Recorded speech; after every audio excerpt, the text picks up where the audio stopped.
Ao mesmo tempo, afirmo com clareza que valorizarei a transparência na administração pública.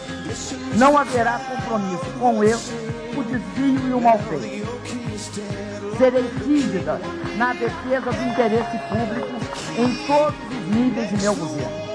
Os órgãos de controle e de fiscalização trabalharão com meu respaldo sem jamais perseguir adversários ou proteger amigos.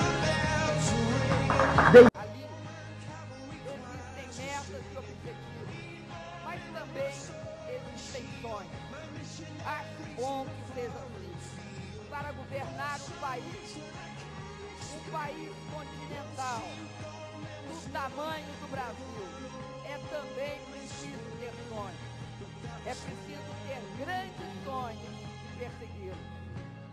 Foi por não acreditar que havia o impossível que o presidente Lula fez tanto pelo país nesses últimos anos. Sonhar e perseguir os sonhos é exatamente romper o limite do possível para consolidar e avançar as grandes conquistas recentes. Precisarei muito do apoio de todos vocês. Quero pedir o apoio de todos, de leste a oeste, do norte ao sul do nosso país. Vou estar ao lado de trabalho pelo bem do Brasil, na solidão do Amazonas, nos rincões do Nordeste, na imensidão do Cerrado, na vastidão dos campos. Se todos trabalhar,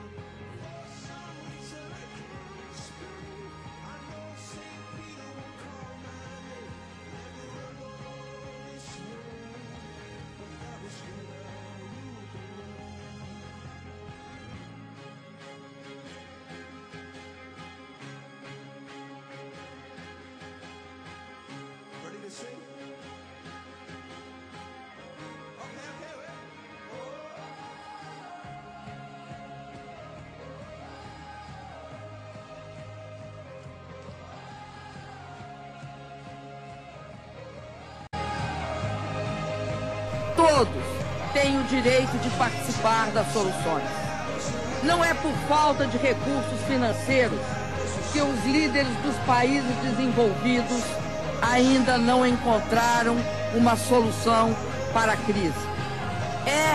Permitam-me dizer, por falta de recursos políticos e algumas vezes por clareza de ideias. Uma parte do mundo não encontrou ainda o equilíbrio entre ajustes fiscais apropriados e estímulos fiscais corretos e precisos para a demanda e o crescimento. Ficam presos na armadilha que não separa interesses partidários daqueles interesses legítimos da sociedade. O desafio colocado pela crise é substituir teorias defasadas de um mundo velho por novas formulações para um mundo novo. Enquanto muitos governos se encolhem, a face mais amarga da crise, a do desemprego, se amplia. Outros organismos, a ONU e essas organizações precisam emitir, com a máxima urgência, sinais claros de coesão política e de coordenação macroeconômica.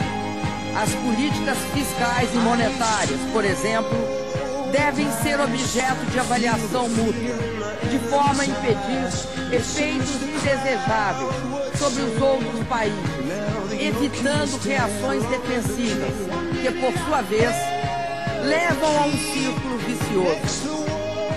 Já a solução do problema da dívida deve ser combinada com o crescimento econômico.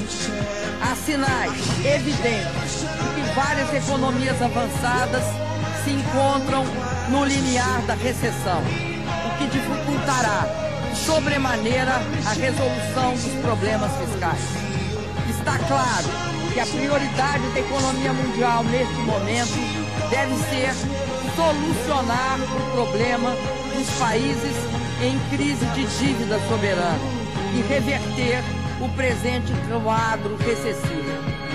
Os países mais desenvolvidos precisam praticar políticas coordenadas de estímulo às economias extremamente debilitadas pela crise. Os países emergentes podem ajudar. Países altamente superavitários devem estimular seus mercados internos e, quando for o caso, flexibilizar suas políticas cambiais de maneira a cooperar para o reequilíbrio da demanda global.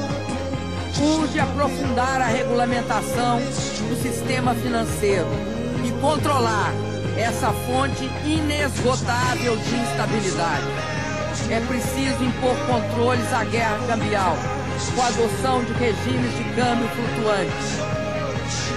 Trata-se, senhoras e senhores, de impedir a manipulação do câmbio, tanto por políticas monetárias excessivamente expansionistas, como pelo artifício do câmbio fixo.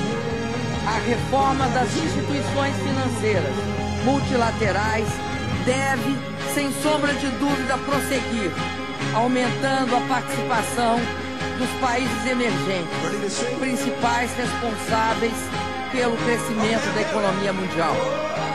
O protecionismo e todas as formas de manipulação comercial devem ser combatidos, pois confere maior competitividade de maneira espúria e fraudulenta. Senhor Presidente, o Brasil está fazendo a sua parte.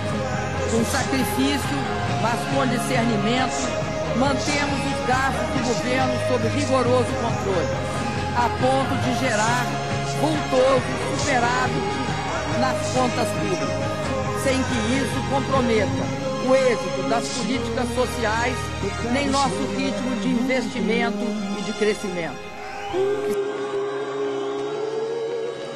Thanks, everybody. Parte do mundo. Os brasileiros se solidarizam com a busca de um ideal que não pertence a nenhuma cultura, porque é universal, a liberdade. É preciso que as nações aqui reunidas encontrem uma forma legítima e eficaz de ajudar as sociedades que clamam por reforma, sem retirar de seus cidadãos a condução do processo. Repudiamos com veemência as repressões brutais que vitimam populações civis. Estamos convencidos de que, para a comunidade internacional, o recurso à força deve ser sempre a última alternativa.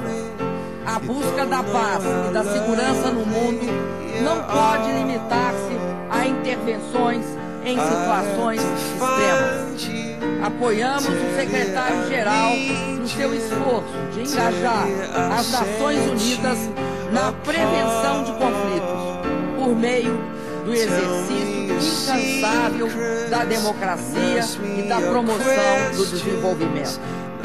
O mundo sofre hoje as dolorosas consequências de intervenções que agravaram os conflitos, possibilitando a infiltração do terrorismo onde ele não existia, inaugurando novos ciclos de violência, multiplicando os números de vítimas civis. Muito se fala sobre a responsabilidade de proteger, pouco se fala sobre a responsabilidade ao proteger. São conceitos que precisamos amadurecer. Para isso, a atuação do Conselho de Segurança é essencial e ela será tão mais acertada quanto mais legítimas forem suas decisões. E a legitimidade do próprio Conselho depende cada dia mais de sua reforma.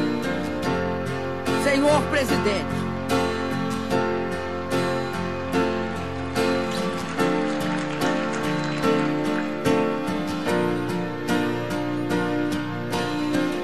Senhor presidente, a cada ano que passa, mais urgente se faz uma solução para a falta de representatividade do Conselho de Segurança, o que corrói sua eficácia. O ex-presidente José Freire recordou-me um fato impressionante. O debate em torno da reforma do Conselho já entra em seu 18º ano. Não é possível, senhor presidente, protelar mais. O mundo precisa de um Conselho de Segurança que venha refletir a realidade contemporânea. Um conselho que incorpore novos membros permanentes e não permanentes, em especial representantes dos países em desenvolvimento. O Brasil está pronto para assumir suas responsabilidades como membro permanente. Vivemos sem passo nossos vizinhos há mais de 140 anos. Temos promovido com eles bem-sucedidos processos de integração e cooperação. Abdicamos por compromisso constitucional do uso da energia nuclear para fins que não sejam pacíficos. Tenho orgulho de dizer que o Brasil é um vetor de paz, estabilidade e prosperidade em sua região e até mesmo fora dela. No Conselho de Direitos Humanos, atuamos inspirados por nossa própria história de superação. Queremos para os outros países o que queremos para nós mesmos. O autoritarismo, a xenofobia, a miséria, a pena capital, a discriminação, todos são algozes dos direitos humanos. Há violações em todos os países, sem exceção. Reconheçamos esta realidade e aceitemos todos as críticas. Devemos nos beneficiar delas e criticar, sem meias palavras, os casos flagrantes de violação onde quer que ocorra. Senhor presidente, quero estender ao Sudão do Sul as boas-vindas à nossa família de nações. O Brasil está pronto a cooperar com o mais jovem membro das Nações Unidas e contribuir para seu desenvolvimento soberano. Mas lamento ainda não poder saudar desta tribuna o ingresso pleno da Palestina na Organização das Nações Unidas. O Brasil já reconhece o Estado palestino como tal nas fronteiras de 1967, de forma consistente com as resoluções das Nações Unidas. Assim como a maioria dos países nesta Assembleia, acreditamos que é chegado o momento de termos a Palestina aqui representada a pleno título.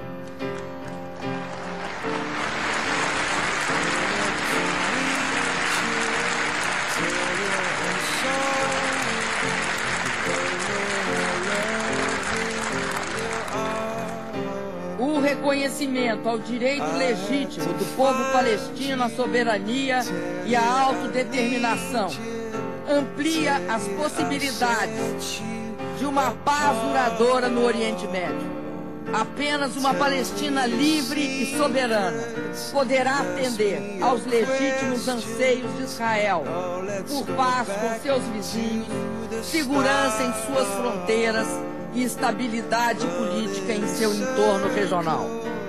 Venho de um país onde descendentes de árabes e judeus são compatriotas e convivem em harmonia como deve ser.